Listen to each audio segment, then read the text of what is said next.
Good morning and welcome to Healthcare Ethics. I am your host, Katie Pinsura, and you are listening to the show where we talk about topical healthcare issues and we talk about the ethical and moral sort of implications of healthcare policies and how they affect us and our families. You are listening to WRUU LP Savannah, Georgia, 107.5 FM, WRUU.org. We are Savannah Soundings, community radio with a global soul.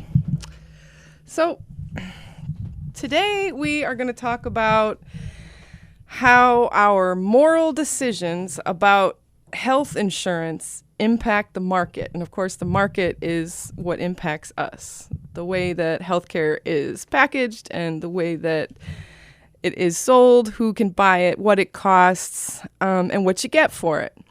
Because underneath all that incredibly complex and pretty boring information about the health insurance industry is are actually moral and ethical decisions, and they reflect our values as Americans and as individuals. And we'll explain that as we go along. We'll illustrate that. But let me throw the first pitch just to give an example of how we allow our personal values to inform the policies that determine whether people will have access to health care or not via health insurance. A few days ago, in a town hall in Ohio, being held by Representative Warren Davidson of Ohio, a woman asked him about her son who works in the service industry and doesn't get health insurance through his employer, but is now covered in Ohio because Ohio expanded Medicaid. And if you're not familiar with what that means, it means that when the Affordable Care Act was passed and after a Supreme Court case, the end result was that states had the option to make their Medicaid program, which is low income health insurance for the poor. They made that broader so that more people could be eligible for coverage through Medicaid in their states. These would be people who work but don't make enough money to buy insurance on the private market and don't get it through their employer. 31 states have expanded Medicaid plus the District of Columbia, and Ohio is one of them. And the mother at the town hall was talking about how her son, who works in the service industry and doesn't make a lot of money, was now covered through Medicaid. And when she asked Representative Davidson, because Representative Davidson supports the full repeal of the Affordable Care Act. And at the town hall, he was trying to explain why. And he was trying to explain why in terms of his values. Okay? In terms of the argument that if a person can't afford to buy health insurance on the private market, that must mean that they have made the wrong choices in life. Now, and I'll go back to this all the time on healthcare ethics about the familiar stereotype of a person on quote-unquote welfare, who doesn't work, who is a layabout, who is trying to game the system, the kind of person that just infuriates everyone when you think about how hard you work for what you have. But the Medicaid expansion was specifically tailored to a group of people in a specific income bracket. It does cover people in some states who do not work, but it also covers people. It was targeted towards a group of people, a group of the working population, who simply, they get up and they go to work every day, but they don't earn enough money to buy their own insurance. Even with the premium subsidies available through the exchanges, it's like through the Affordable Care Act, it's still not affordable because they're paid so low. These are the people who pour your coffee, ring up your purchases. They make the businesses in our town here in Savannah run. Without them, the entire edifice would shut down, as it would in every city in America. These people are essential to the economy. What we think of them, though, because they're, we call it unskilled labor. As a low-wage worker myself, I would disagree. I think pretty much any job I've ever had has required a skill set that I had to learn and work hard at to perfect. But that's another story, But the bottom line is, as a society, we tend to view these jobs, low-wage jobs, baristas, cashiers, etc. We tend to think of them as sort of inessential. And that if you are, particularly if you're working at one as a career, if you're working at one for a long time and it's not just sort of a pass-through job on the way to better job, that there's something wrong with you, that you're not ambitious enough, that you failed to plan in life and develop some sort of strategy to become a higher earner and, by extension, a better person, right? By extension, a better person. Because the Warren Davisons out there, and there are many of them in the government and supporting government members like Warren Davidson, us citizens who really believe that. Why should I work really hard and I made the right choices and my job pays me enough that I can afford private health insurance? Why should my taxes be raised so that I can subsidize someone else who didn't? Who just waltzed into a coffee shop and applied for a job, and that was the end of the road for their career choices in life. Why should I pay for them? They're undeserving. Now, nobody wants to say that like I just said it. But basically, that's what we're saying, isn't it? When we're saying that people who are in the service industry or people who make minimum wage or near minimum wage shouldn't be covered by a public program like Medicaid. Medicaid runs very lean, by the way. You go to right-wing websites, they'll talk about how bloated and inefficient Medicaid is and how it doesn't really work. That is not true. That is not evidence-based. Medicaid is actually more efficient than Medicare, and Medicare is more efficient than the private market. Medicaid is a lean program. It is not Cadillac medicine. Or Cadillac insurance. It is not, boy, I won the lottery. I'm, as a Medicaid recipient, it's not great insurance, particularly in certain markets.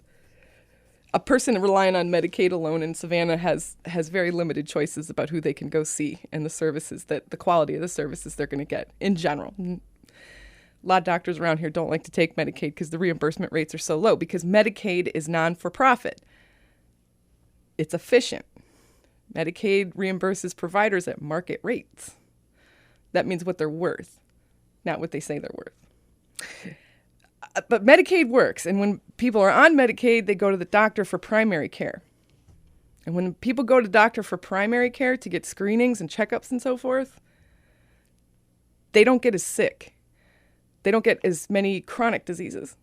And if they don't get as chronically ill as much of the time, what ends up happening is they don't end up going back to the doctor or the hospital for uncompensated care when they're dying, when they're really sick.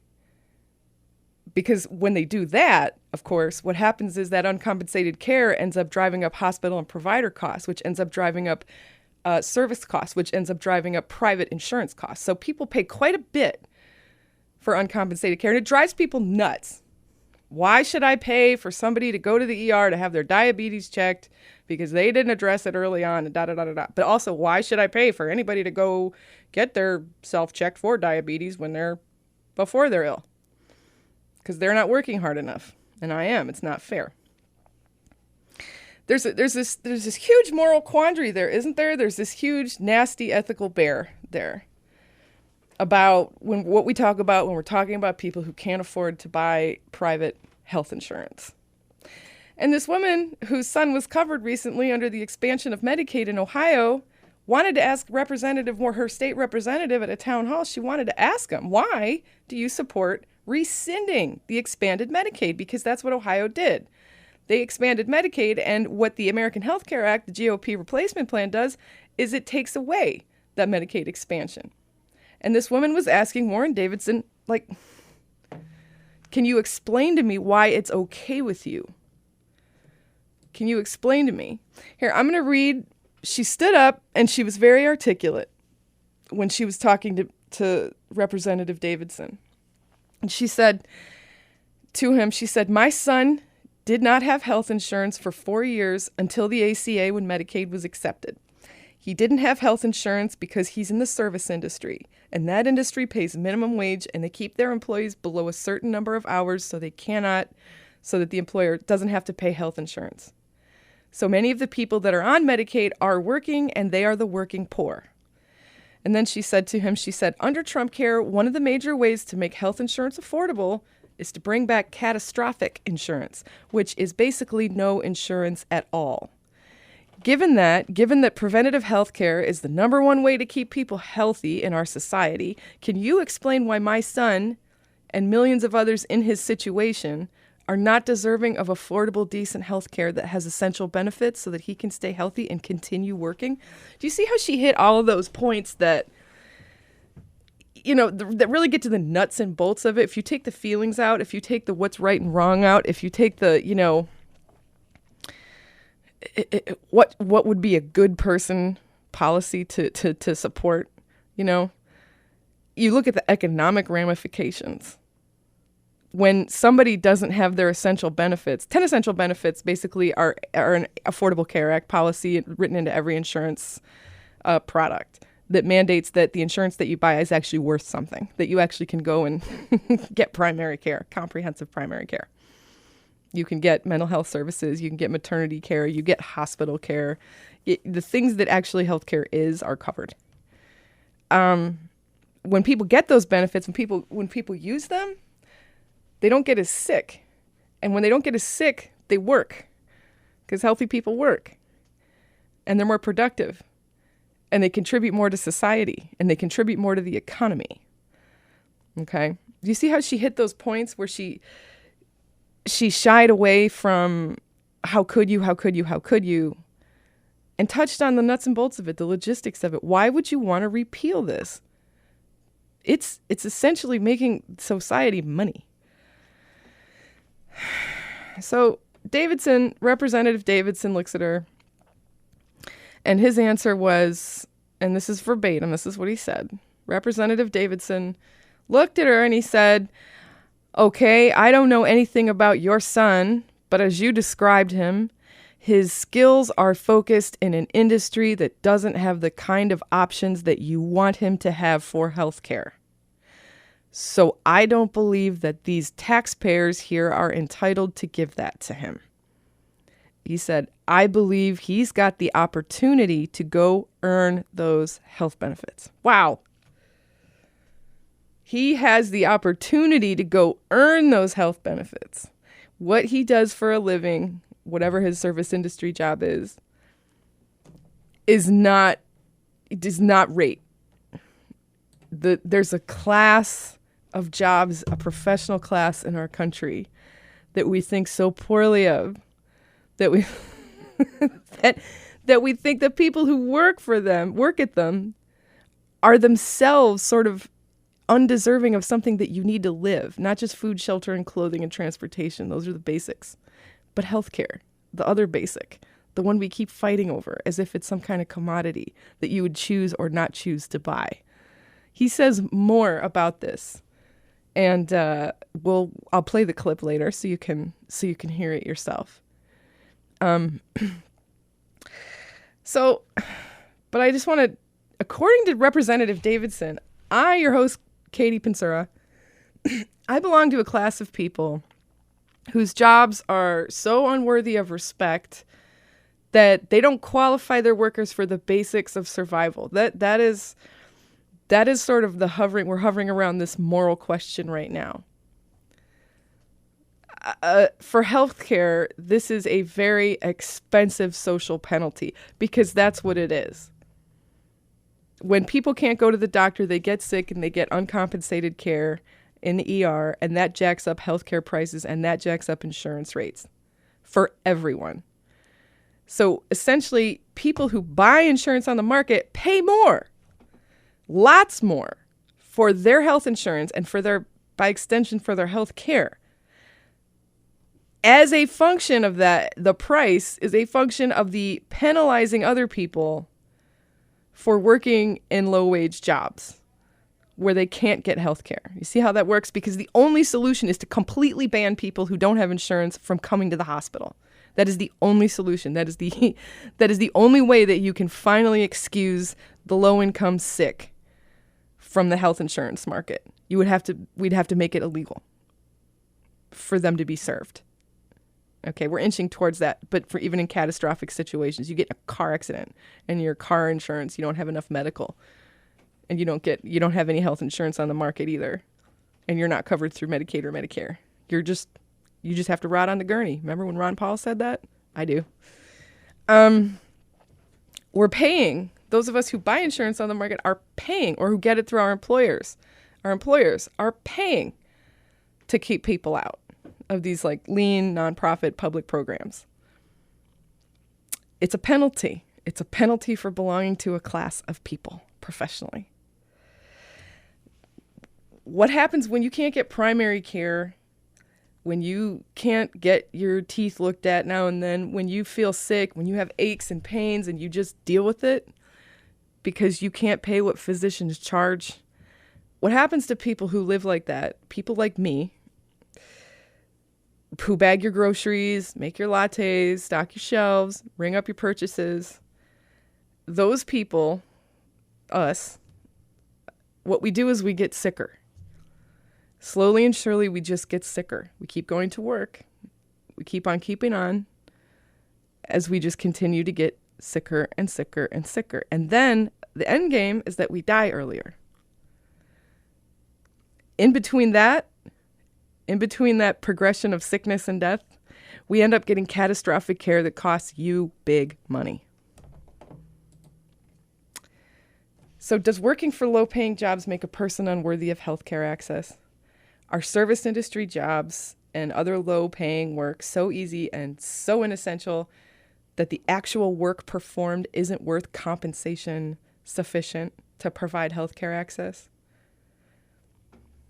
And here's where the laziness thing, because we all know that people who don't make a lot of money are just lazy, right? This is the moral premise that Representative Davidson was advancing. The people are so lazy that they can't get better jobs, they can't make more money.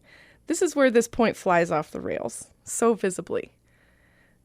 We're over here debating this point, which is, okay, if you haven't figured it out yet, I think is a terrible argument.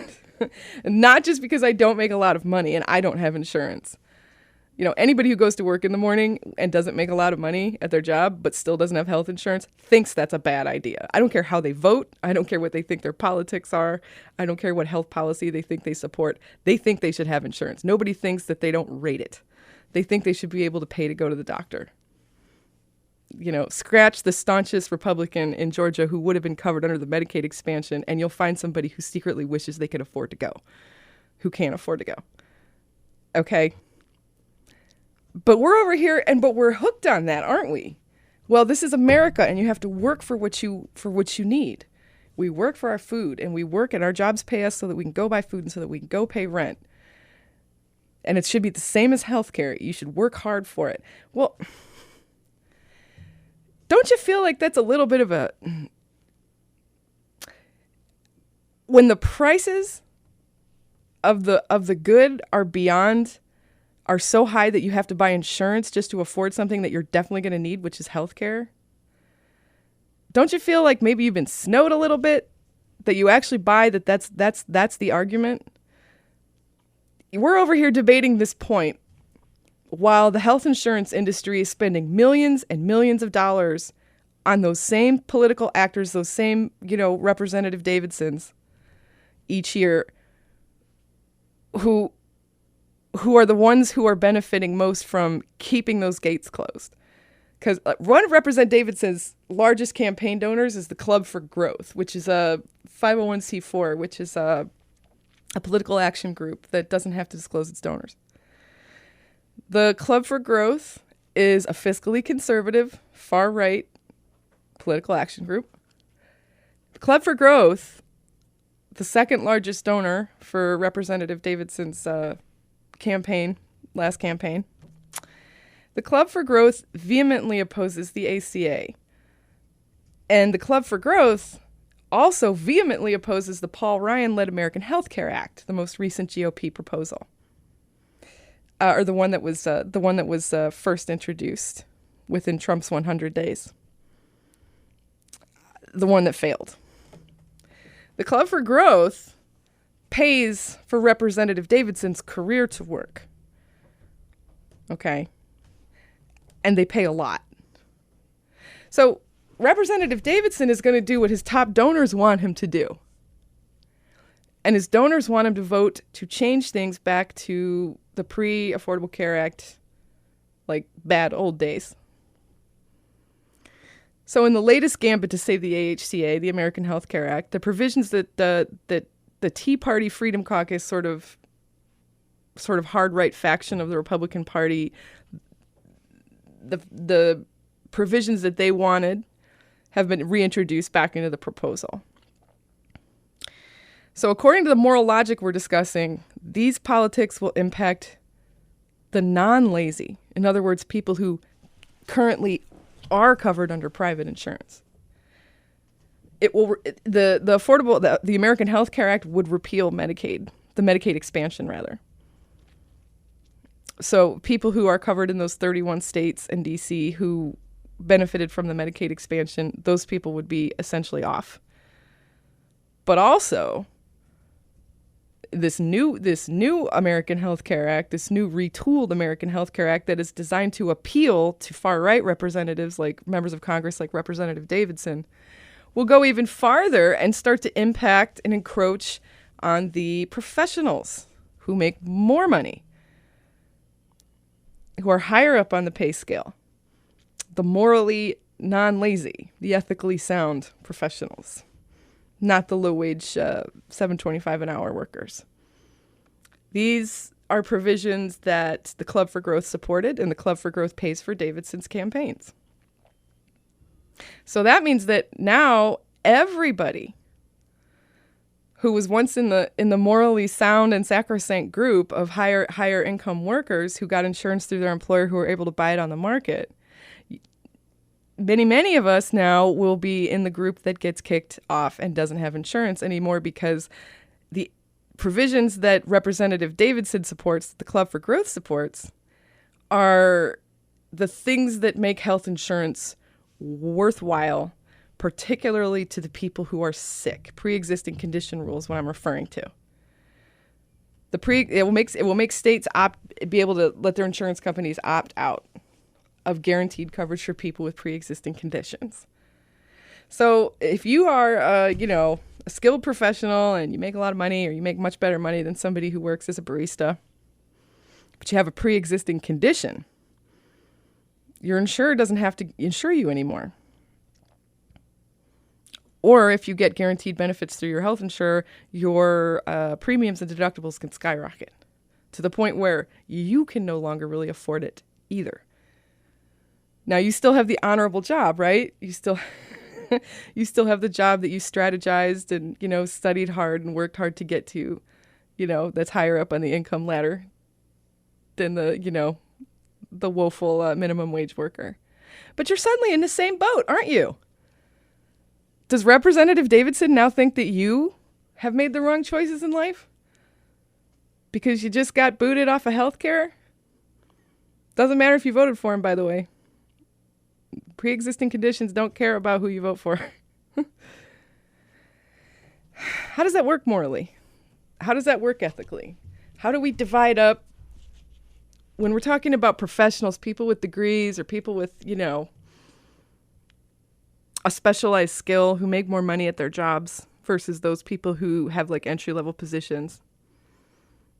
How do we divide up who is worthy and who isn't at that point? Where's that moral line? Where did you go wrong in life that you suddenly find yourself in a job that doesn't pay enough? And you're now because according to that moral logic, you are no longer superior. You have now made the wrong choices in life, and that's why you can't afford your health insurance anymore. So the provisions of the new retooled American Health Care Act are great big gifts to the health insurance lobby. And they're going to raise profits, and they're going to kick millions of people off the rolls. They're going to result in skimpier coverage for those who remain on.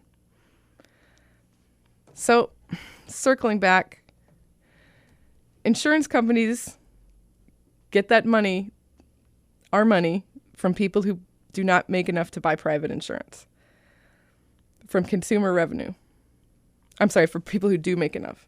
People who buy it on the private market. Insurance companies get so much money that they can afford to be a major actor in Washington. So if you have private health insurance, your money is paying for Representative Davidson, right? He's paying for Representative Davidson to decide that someday you might get the axe from your own health insurance. because you made the wrong choices in life. So that's part of what we're paying so much for when we're paying on the private market. You're also, of course, paying for my catastrophic coverage, my uncompensated care, when my small health problems turn into big ones because I never got any primary care. So once again, here we are dancing around this ridiculous premise. And then we're looking at the facts of how the industry works. We're looking at this bloated, inadequate product that has to be regulated to the teeth on the federal level, health insurance, just to be somewhat useful to us.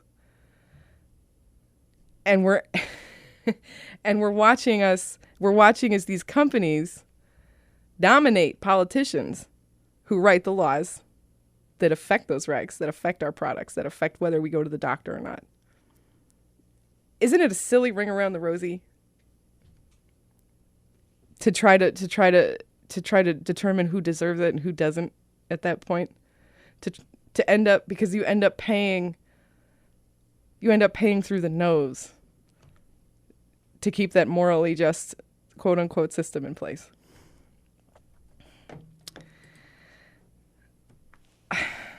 We're looking at the cost of maintaining that segregation of professional classes. Does the cost outweigh the benefits? Is there a class of jobs in our country that are expressly the province of those who contribute so little to society that it is more morally correct for them to get sick and die early than it is for them not to through the use of primary care? And if so, to what extent are we paying to enforce that notion through higher premiums and higher healthcare costs? To what extent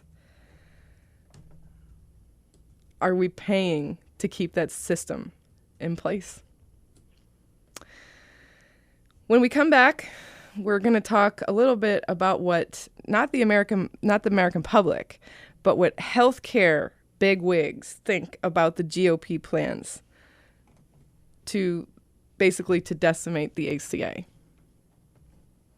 You might be surprised.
Okay, we're back for the second segment of Healthcare Ethics.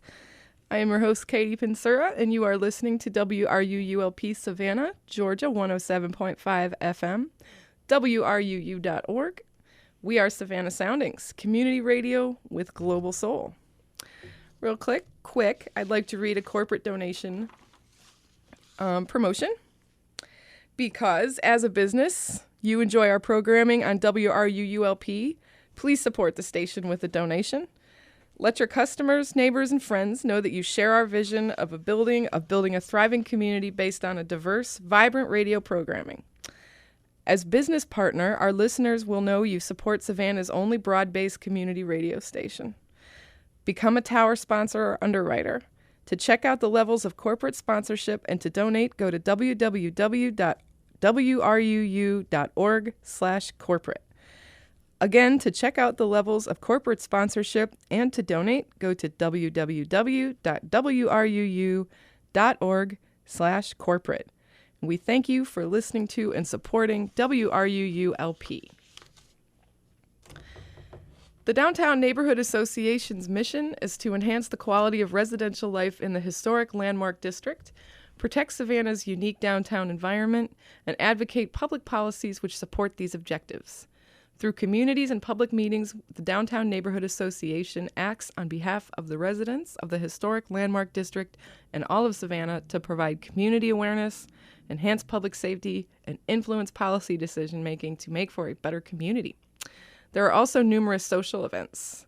For more information and to join, you can access their website at www.savannah.dna.org. That's www.savannah.dna.org. All right, we are back into it. To recap, the ethical question that we're critiquing is whether what you earn and what industry you work in as an American should determine your moral worth insofar as healthcare access goes. Moreover, we're looking at the cost of maintaining that segregation of professional classes. We're looking at how much it actually ends up costing those of us who do buy insurance on the private market to keep people out of the nonprofit, the public programs like Medicaid. Is there a class of jobs in this country that are expressly the province of those who contribute so little that it is morally correct for them to get sick and die early than it is for them not to, that it is more morally correct than not? And if so, to what extent are we willing to pay to enforce that notion through higher healthcare premiums and higher healthcare costs? So, moving on to what do CEOs of healthcare firms really think of the ACA? And I think this is important to compare to the moral question that we are stuck debating. The moral question that we've been going over for the first part of the show that Representative Davidson has planted in our head and that so many other policymakers and lawmakers repeat ad nauseum, that if you can't afford to buy health insurance on the market, even if you work, you're lazy and undeserving. That's the question that we are stuck arguing. Okay. Meanwhile, what are the people who actually run drug companies and run hospitals, and own physician practices? What do those people actually think? The bigwigs, I mean the CEOs, the C-suite folks who make, hundreds of thousands of dollars a year at a minimum to run hospitals and stuff. What do they think of the ACA?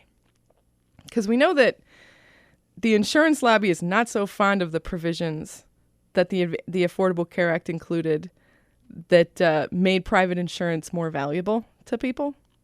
And we know that because the American Health Care Act reverses a lot of them, and the AHIP, the health insurance lobby, America's Health Insurance Plans, basically told them what to write. And we'll talk a little bit more about that later. But as far as the existing law, the Affordable Care Act, what does Big Med, outside of the insurers, what do they think of the ACA? Because all we hear is that the ACA is socialism and that socialism is anti-corporate and anti-free market, rather. And that, by extension, of course, is anti-freedom. And ethically speaking, we are against that as Americans. The ACA is unethical because it's moving us towards a a socialist, dystopia or whatever. So we're over a barrel over here arguing the worthiness of our fellow citizens, whether they're worth healthcare access based on how much they make, while the dollars of the worthy are going straight back into the system that keeps the gates shut. But that's not to say that all the big-time medical industry players are against Medicaid or against the ACA, the way that we're supposed to be, morally and ethically as Americans who believe in American values like freedom and liberty and the free market system. There's a really good industry rag called Modern Healthcare, which reports on sort of topical healthcare issues. And Modern Healthcare is a big industry news source. I read Modern Healthcare because I'm a dork, not because I work in the industry. But it's kind of like, if you run a hospital or an insurance or a drug firm, you're going to read Modern Healthcare. It's sort of a big deal. So I check out Modern Healthcare to see what the people who are winning the game of big medicine in this country, the healthcare biz, people who are profiting, people who are doing really well off of all of this, to see what they think. Because we hear constantly from our representatives, the GOP in Congress, that, that big business absolutely hates the ACA because it's socialism and it's killing their profits. And it's killing their ability to provide good service to us.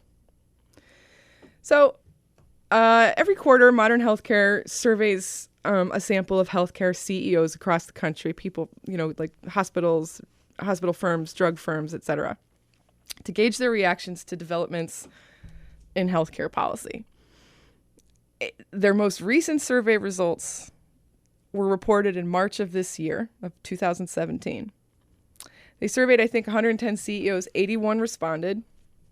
So 81 CEOs of major healthcare firms responded, and they were asked about whether they supported a plan to repeal and replace the ACA. And guess what they said?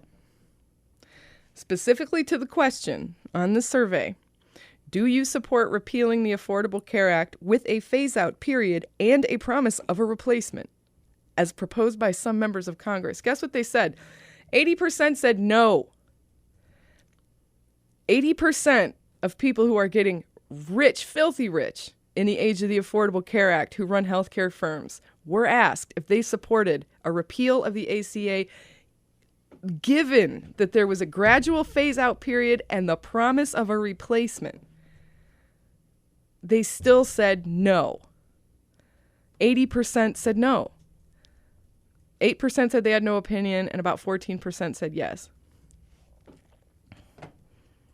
So these are the fat cats of capitalism. These are the winners in the game in the United States. You want to talk about morally just based on our silly moral premise of who is deserving and who's not based on what they earn? These are the most moral of all of us. Because hospital administrators make a lot of money. People who run drug firms, even small ones, make a lot of money. They are loaded. Whatever career moves they've made, if those can be correlated to ethics and morals, they are the most ethical and moral among us. They are the winners in the game. They have some of the best jobs that you can have in America. Okay? So these are the people who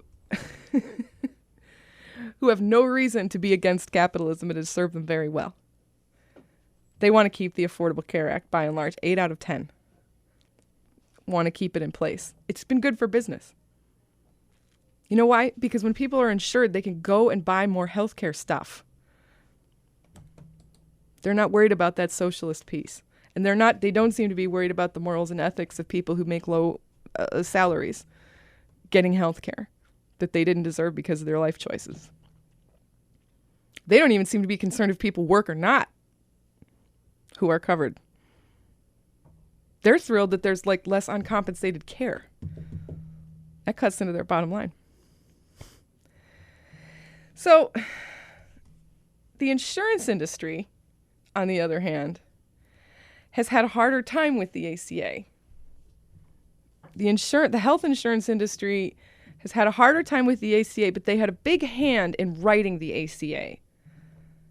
They had a very big hand in designing the ACA, the Affordable Care Act. Okay, the Affordable Care Act was not designed, Obama didn't get like, Nancy Pelosi and a bunch of people and pack up, a tent and some supplies and go like camping in the mountains and, consult a shaman and then develop this socialist, plan to save the world. And then you had the ACA. That is not how it happened at all. The ACA is very much a product of corporate influence. The ACA is very much a product. The concept of the ACA is an individual mandate is the basic idea. Everybody, pretty much buys in, and that lowers costs for everyone. And then because you can't afford it, the government will take tax money and give you a subsidy for the cost. This convoluted system was actually designed by one Stuart Butler, who in 1989, was then and is now an absolute lion in the world of conservative academia. He was the head of the Heritage Foundation at the time, which is a major, major think tank then and now. He was the one who authored the idea, the method, of the structure of the ACA. It was from him.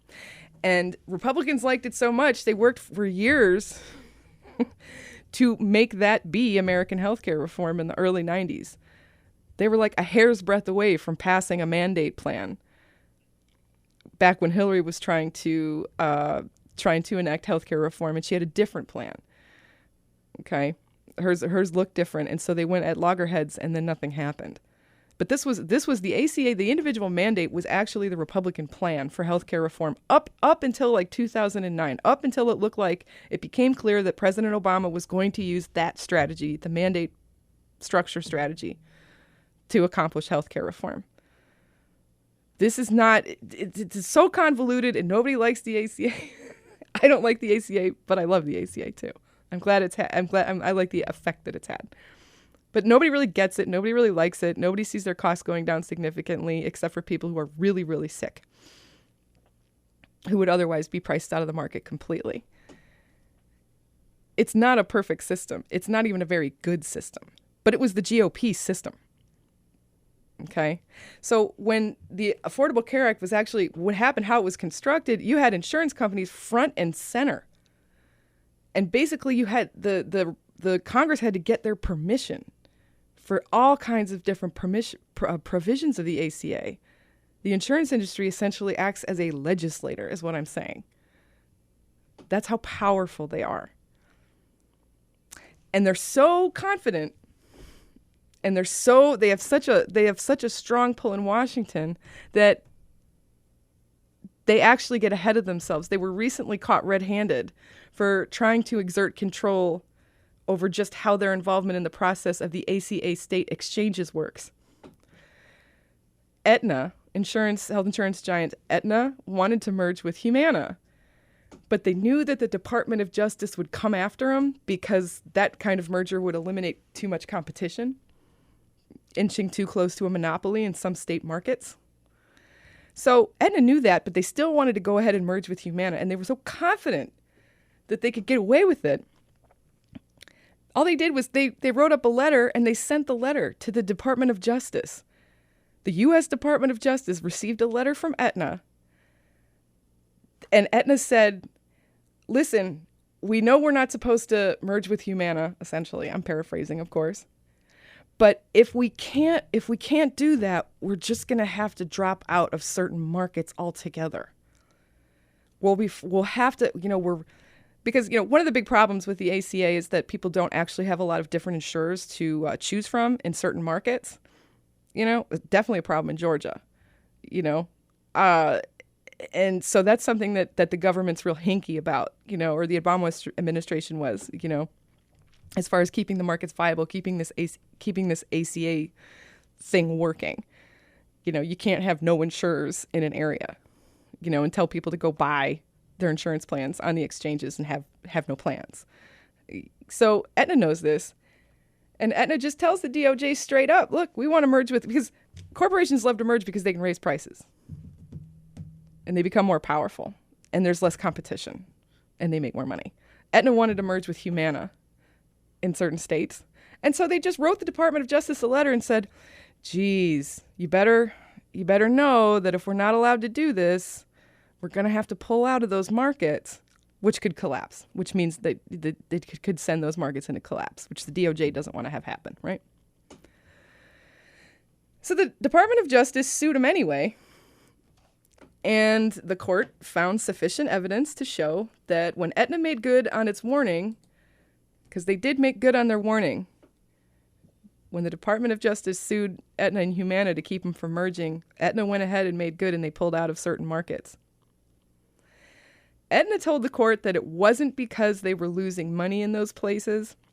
The court found that it wasn't because they were losing money in those places. Aetna said that. Aetna said, we got to pull out of these markets because we're losing money. But the investigation that the DOJ, when they were pursuing the case, they found that wasn't true. The court found sufficient evidence to show that Aetna pulled out in retaliation. Aetna pulled out of markets for leverage. CNN reported on the case. It was presided over by a Judge John Bates, and this is a quote from the CNN article. Bates said this week the DOJ presented, quote, persuasive support, including internal Aetna emails, for the conclusion that Aetna withdrew from Obamacare exchanges in those counties, quote, to improve its litigation position. Bates said, the court does not credit the minimal efforts of Aetna executives to claim otherwise. And Bates also said, Aetna's decision regarding participation in the 2017 exchanges in those counties was, in fact, manipulated. So, does the insurance industry support the ACA? Sure, if they can get what they want out of it. Otherwise, they don't. And when they don't, they aggressively go after the federal government, including the courts, to write laws, to change regulations, or to just plain old threaten the enforcement of the laws and regulations. So bringing this full circle, healthcare industry leaders think that those newly insured, including newly insured people under the Medicaid expansion, should stay insured. Because when people who are covered under expanded Medicaid go to the hospital, they get reimbursed. The hospital gets reimbursed by the federal government under Medicaid. They complain that they don't get reimbursed enough, but that's the medicine biz. Let me just tell you. As a healthcare policy dork who's been reading about this kind of drama for years and years now in school and reporting on it for school, I can tell you that that is every day. That is just the medicine biz. The medicine lobbyist arms petition Washington constantly for federal regulations that guarantee them above market salary hike rates. Reimbursement rates. It doesn't matter what's happening with the rest of the country. If our wages are stagnant, doctors' wages are not. Their reimbursement rates, like their Medicare and Medicaid reimbursement rates, are guaranteed. The question isn't, will I be guaranteed a raise next year? The question is, how much? And they fight bitterly with Congress over that. So a lot of providers don't like Medicaid because the reimbursement rates are just bare bones. They're not very much. But healthcare industry leaders love Medicaid. And they love the mandate that forces people to buy insurance to buy into the market. Because people go get care. And then the companies that they get care from, the hospitals and the drug companies and the providers, they get reimbursed. So the article that the survey, the Modern Healthcare Survey that I quoted had an interesting quote from one of the honchos that it surveyed. It was a man named Chris Van Gorder. He's an industry leader who describes himself as a born capitalist. He runs a small pharmaceutical company out of San Francisco. And the article said what's keeping him, Chris Van Gorder, healthcare honcho, and other healthcare industry CEOs up at night is the huge uncertainty created by the Republican drive to repeal and replace the Affordable Care Act. I'm quoting from the article. The article goes on to say, they fear a new GOP-crafted system would reduce premium subsidies and Medicaid funding, drive up the number of uninsured Americans, spike uncompensated care costs, and threaten their organization's financial viability. This is from the article that is a summary of a study of healthcare CEOs. This is not it's not fake news, okay? So, born capitalist Chris Van Gorder, he describes himself. He said, he was quoted as saying, "We'll be facing various serious decisions about what services we offer and how many people we can employ." His system has been held back on hiring, for administrative positions, he said, since the November election, since Trump was elected, due to uncertainty over what's going to happen. He said, and here it is, I love it. He said, "I'm a born capitalist, but I don't believe in monopolistic behavior allowing companies to raise drug prices 600%. And then he says, "Something has to be done regulation-wise." And finally he goes, "And let Medicare negotiate prices." So he runs a drug firm. So he's talking about Medicare is actually banned from negotiating drug prices. That was a Bush administration gift. And this is a guy who runs a drug firm, saying he's a born capitalist. "I'm a born capitalist, but I don't believe in monopolistic behavior allowing companies to raise drug prices 600%.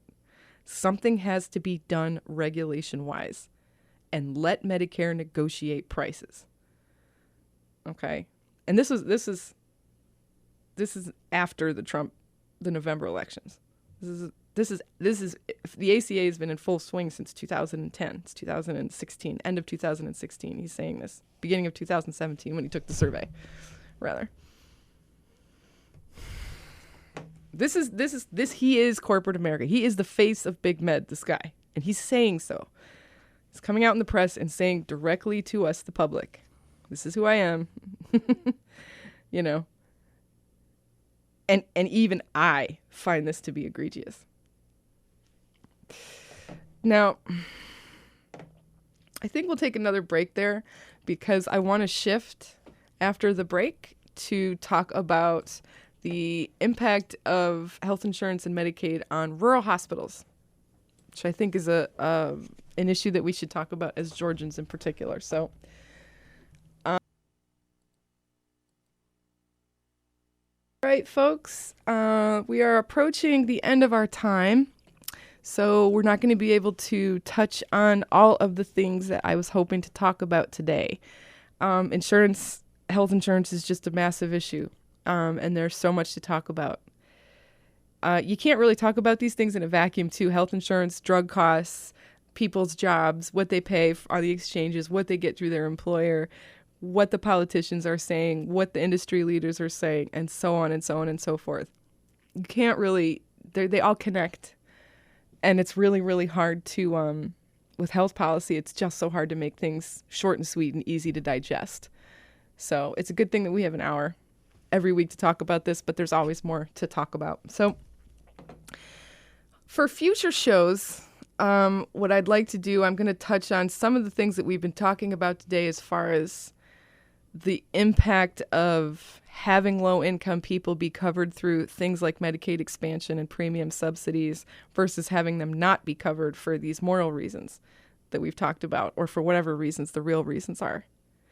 We're going to talk about the impact of that on rural hospitals. It's a big issue for us as Georgians. We've had 7 hospitals in Georgia, I believe, closed since 2010. We're going to talk about the impact of that on not just on individuals, not just the human impact, the impact on people's health, and not just the impact on other people's health insurance bills, which we've gone over today, but the impact on employment, the impact on the economy, local economies. What happens when a rural hospital shuts down? What happens when you have skilled workers, morally correct workers who made career choices in life and got educations and became, nurses and sonographers and all kinds of different medical professionals who work at these hospitals instead of, the lowly, minimum wage jobs that they would have worked had they not. Those people are suddenly out of work. And in a place like rural Georgia, I think that's an issue that bears really close scrutiny, no matter how you feel about quote unquote socialized medicine. So the ACA and how it impacts hospitals and health insurance coverage and how it impacts hospitals is going to be a topic for another show. And we're also going to go, in future shows, we're also going to delve a little bit deeper into the power and the structure and the nature of the health insurance lobby itself. We're going to talk about just how much money and power that they have, and we're going to look at more specific examples of times when they have wielded that power to dramatically influence how we buy and experience health insurance and how we experience healthcare. In the meantime, I want to thank you for joining me. It's been great, and I think I will leave you with the clip really quick from the town hall that I described at the top of the show. It's, once again, Ohio GOP Representative Warren Davidson talking to a mother who has asked him why he would support rescinding the Medicaid expansion that Governor Kasich okayed in Ohio that covers her son, who works in the service industry. So I won't play the whole thing, but just to play us out, I'll leave you with a little bit of that. Some food for thought. Thanks, everybody. Out of your savings and put it away, and you say, well, that's great for families that can afford to put it away. What about the people that can't? And under the Republican plan, there's a means-tested, refundable tax credit that works sort of like the earned income tax credit, where it's redistributive. So even if you don't have enough money, you would get money that would go into this HSA, and then you would direct it towards the insurance premium so that you can help make insurance more affordable. So that's how it's designed to work. My son did not have health insurance for 4 years until the ACA, when Medicaid was extended. He didn't have health insurance because he's in the service industry. And that industry pays minimum wage, and they keep their employees below a certain number of hours so that they don't have to pay health insurance. So many of the people that are on Medicaid are working, and they are the working poor. Under Trump Care, one of the major ways to make health insurance affordable is to bring back catastrophic insurance, which is basically no insurance at all. Given that preventative health care is the #1 way to keep people healthy in our society. Can you explain why my son and millions of others in his situation are not deserving of affordable, decent health care that has essential benefits so that he can stay healthy and continue working? Yay! Okay, I don't know anything about your son, but as you described him, his skills are focused in an industry that doesn't have the kind of options that you want him to have for healthcare. So I don't believe that the taxpayers here are entitled to give that to him. I believe he's got the opportunity to go earn those health benefits. The majority of Americans earn their health benefits at work. They do. Nearly 200 million people do. There's only 11 to 30 on the most generous prospects. There's under 30 million people in the individual market. When President Obama launched his expansion program, in order to cover folks, as you described your son, who came into this category of Medicaid expansion, they said, we're going to reimburse you at 9-1. It provided a perverse incentive for states to grow that population. Well, what about prescribing what benefits he shall have?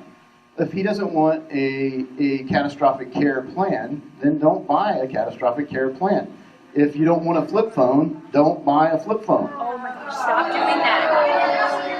I'm sorry. Healthcare is much different than a cell phone, and I'm tired of people using cell phone analogies with healthcare. We are WRUU LP Savannah, Georgia, 107.5 FM, WRUU.org. We are Savannah Soundings Community Radio with Global Soul.